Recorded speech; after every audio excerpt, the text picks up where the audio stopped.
So today in this class we will study 3 more compounds: baking soda, bleaching powder and the plaster of Paris. Baking soda, chemical name is NaHCO3, that is sodium bicarbonate. It is sodium bicarbonate.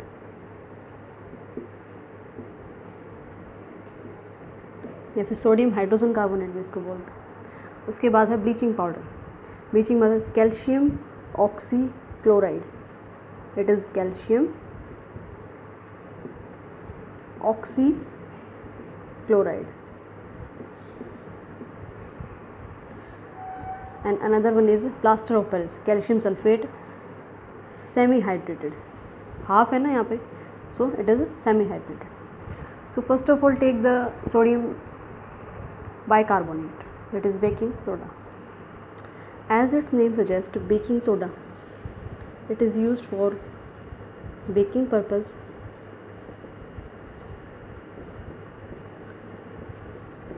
बहुत सारे और भी uses हैं, लेकिन main जो इसका use है हम बेकिंग के लिए इस्तेमाल करते हैं जनरली. ठीक है. It is also used as a reagent in labs. Laboratories में ये रीएजेंट का भी काम करते हैं और जो है ये एंटासिड की तरह भी यूज़ किया जाता है. These are the general uses. ठीक है. Now the preparation, how to prepare it. It is prepared by the same brine solution taken in a container. ठीक है. ब्रीन सॉल्यूशन लेंगे. ब्रीन सॉल्यूशन क्या होता है? NaCl प्लस वाटर का मिक्सचर होता है. और ये हमारा ब्रीन सॉल्यूशन हो गया अगर हमारे कंटेनर के अंदर. और इसके अंदर से हम कार्बन डाइऑक्साइड और अमोनिया गैस जो है वो पास करेंगे. ठीक. Carbon dioxide, ammonia and NaCl will react with each other. So reaction क्या होगी हमारी? NaCl are reagents. रिएक्टेंट्स क्या क्या है हमारे? NaCl है and water, that is our brine solution. ये हमारा ब्रीन हो गया. प्लस अमोनिया गैस और कार्बन डाइऑक्साइड गैस हमने पास की. सो ये हमारे हो गए रिएक्टेंट्स. सो रिएक्शन के बाद प्रोडक्ट्स हमें क्या मिलेंगे? That is sodium bicarbonate plus NH4Cl, ammonium chloride. It is our by product. ये है हमारा सोडियम बाइकार्बोनेट या फिर हमारा बेकिंग सोडा जो हमें चाहिए था. और इसको हम एक्सट्रैक्ट कर लेंगे बाय फिल्ट्रेशन. ठीक है. इसको फिल्टर आउट कर लेंगे और ड्राई कर लेंगे तो हमें मिल जाएगा हमारा बेकिंग सोडा. ठीक है. It was simple process. Brine solution लिया. Brine solution is nothing, it is the mixture of NaCl and water. Brine solution के अंदर से हमने कार्बन डाइऑक्साइड गैस और अमोनिया गैस को पास किया. जैसे ही हमने इनको ब्रीन सॉल्यूशन से पास आउट किया तो ये रिएक्ट करेंगे एक दूसरे के साथ और सोडियम बाइकार्बोनेट और अमोनियम क्लोराइड का फॉर्मेशन हो जाएगा. और यहाँ से सोडियम बाइकार्बोनेट को हम फिल्टर आउट करके एक्सट्रैक्ट कर लेंगे और ड्राई कर लेंगे. क्लियर इतना? उसके बाद है यूजेस. कहाँ कहाँ इसका इस्तेमाल होता है? Uses. So first of all it is used for the baking purpose. Bakeries में इसका इस्तेमाल क्यों होता है? इसको फूड स्टफ़ में हम ऐड क्यों करते हैं? जैसे ही हमारा कोई भी फूड स्टफ़ है, मान लिया इसके अंदर है हमारा NaHCO3. ठीक है. जैसे ही हम इसको हीट करेंगे क्या होगा? ये डीकम्पोज हो जाता है. डीकम्पोज होकर क्या बना लेगा? Na2CO3, sodium carbonate, water and carbon dioxide gas. ठीक है.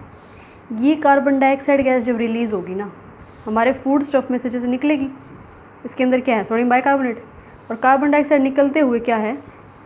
छोटे छोटे पोर्स उस फूड स्टफ़ के अंदर बना देगी. तो इसीलिए ब्रेड्स के अंदर जो छोटे छोटे छिद्र होते हैं, पोर्स होते हैं, वो इसी वजह से होते हैं, क्योंकि जैसे ही हम उसको हीट प्रोवाइड करते हैं तो बेकिंग सोडा है जो है वो डिकम्पोज हो जाता है. और डिकम्पोज होने से उसमें से कार्बन डाइऑक्साइड गैस रिलीज़ होगी, जिसके कारण जो है वो उस फूड स्टफ़ के अंदर पोर्स बना लेगी. और इसी के कारण जो हमारा फूड स्टफ़ है वो फल्फी या फिर हम कह सकते हैं सॉफ्ट होता है. ठीक है। नाउ सेकेंड यूज़ है हमारा एज एन एंटासिड। जो सोडियम बाइकार्बोनेट है हम इसको एंटासिड की तरफ यूज़ करते हैं। सोडियम बाइकार्बोनेट क्या है? Sodium bicarbonate is a base, ठीक है। और जो स्टमक में एसिडिटी होती है उसको न्यूट्रलाइज़ करने के लिए हम क्या लेते हैं? बेस ही लेते हैं, और ये न्यूट्रलाइज़ कर देगा उस एसिड को, और जो हमारा जो पीएच है स्टमक का वो बैलेंस हो जाता है। तो इसीलिए जो सोडियम बाइकार्बोनेट है वो एज ए एंटासिड भी यूज़ होता है। And third use is as an fire extinguisher. Fire extinguisher की तरह कैसे यूज़ होता है? जो हमारा फायर एक्सटिंग्विशर होता है कुछ इस तरह से दिखाई देता है ना, सिलेंड्रिकल। इसके अंदर होती है सल्फ्यूरिक एसिड, एक छोटी सी ट्यूब होती है इसके अंदर, उसमें होती है सल्फ्यूरिक एसिड, और इसके अंदर फिल होता है सोडियम बाइकार्बोनेट, ठीक है। तो जैसे ही हम इसका पिस्टन जो है ऑन करते हैं, प्रेस करते हैं, जैसे हम इसको प्रेस करेंगे ये जो सल्फ्यूरिक एसिड थी ये रिलीज़ हो जाएगी इसके अंदर, और किसके साथ रिएक्ट कर लेगी? सोडियम बाइकार्बोनेट के साथ। सो रिएक्शन जो है इन दोनों की रिएक्शन होकर क्या बनेगा? Sodium sulphate, carbon dioxide gas, और क्या बनेगा? वाटर। और ये दोनों आग बुझाने के काम आते हैं, ठीक है। तो उस सिलेंडर के अंदर इसका प्रेशर बढ़ जाएगा, ये दोनों रिएक्ट करेंगे तो फिर इसका प्रेशर बढ़ जाएगा, और प्रेशर बढ़ने से यहाँ से एक एग्जिट होती है, यहाँ से वो रिलीज़ होता है हाई प्रेशर के साथ, और जिसकी वजह से जो है ये आग को बुझाने के काम आता है। और मोर ओवर जो है ये फायर को ऑक्सीजन के कॉन्टैक्ट से हटा देगा, और जिसकी वजह से जो हमारी आग है वो बुझ जाती है। So it is used as a fire extinguisher as well. So uses हमारे हो गए बेकिंग पर्पज़ के लिए, एंटासिड के लिए, और फायर एक्सटिंग्विशर की तरह ये इस्तेमाल होता है। And its preparation by using green and ammonium gas and carbon dioxide gas, and these are the products. Clear? Thank you.